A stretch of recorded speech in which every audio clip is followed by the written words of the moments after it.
80 বছর ধরে জীবন্ত লাশ হয়ে বেঁচে থাকার থেকে ওসমান হাদির মতো 2 মিনিট জীবন নিয়ে বেঁচে থাকা বেশি সম্মানের।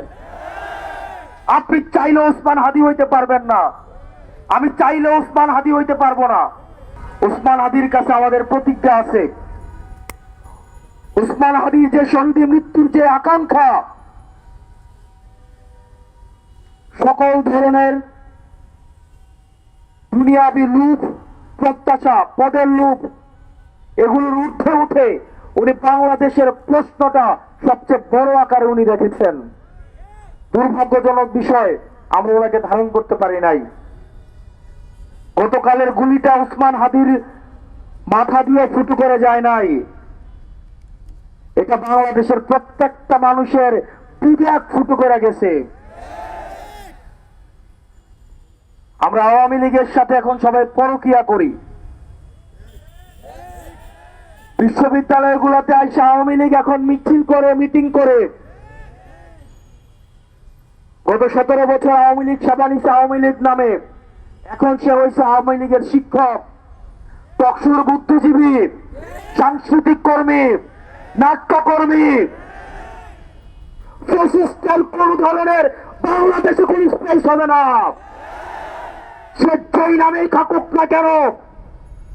এখন যে গুলশানের জাতীয় পার্টি নামে এই কুলাঙ্গাররা আবার ঐক্যবদ্ধ হচ্ছে, ওসমান হাদি ভাইয়ের রক্তের শপথ, ওদেরকে বাংলাদেশে 1 ইঞ্চিও জায়গা দেওয়া হবে না।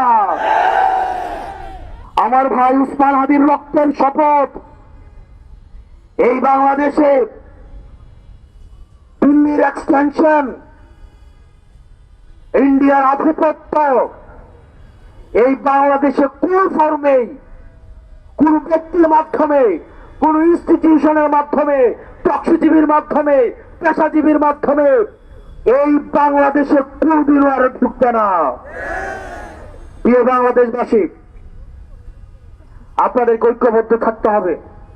আপনি নানা মতের হইতে পারেন, নানা পথের হইতে পারেন, আপনি ডানপন্থী, বামপন্থী, মধ্যপন্থী, আপনি যেই পন্থী হন না কেন, আমাদের একটা জায়গায় আমাদের এক হইতে হবে। আমরা এইখানে যারা আছি, আমরা হচ্ছে বাংলাদেশ পন্থী।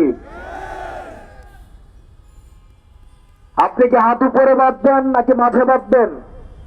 আপনি কি হাত ছেড়ে নামাজ পড়বেন নাকি বেঁধে নামাজ পড়বেন?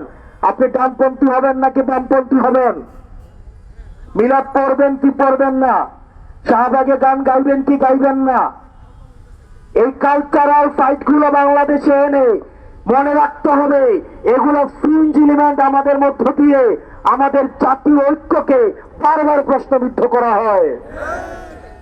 আমাদের সামগ্রিক স্বার্থ আমাদেরকে শত্রু চিহ্নিত করতে হবে। আমাদের বাংলাদেশের শত্রু আওয়ামী লীগ এবং ইন্ডিয়া। আল্লাহর দোহাই লাগে আপনাদের কাছে, আপনারা যারা রাজনৈতিক দলগুলো আছেন, আপনাদের ছোট ছোট ব্যক্তি স্বার্থের ঊর্ধ্বে উঠে এই ছোট ছোট বিষয়ে বাহাস না করে এই প্রজন্মটার দিকে তাকায়া, ওসমান হাদির প্রজন্মের দিকে তাকায়া আপনারা ব্যক্তি স্বার্থের ঊর্ধ্বে উঠে, দলীয় স্বার্থের ঊর্ধ্বে উঠে আপনারা বাংলাদেশটাকে ধারণ করেন।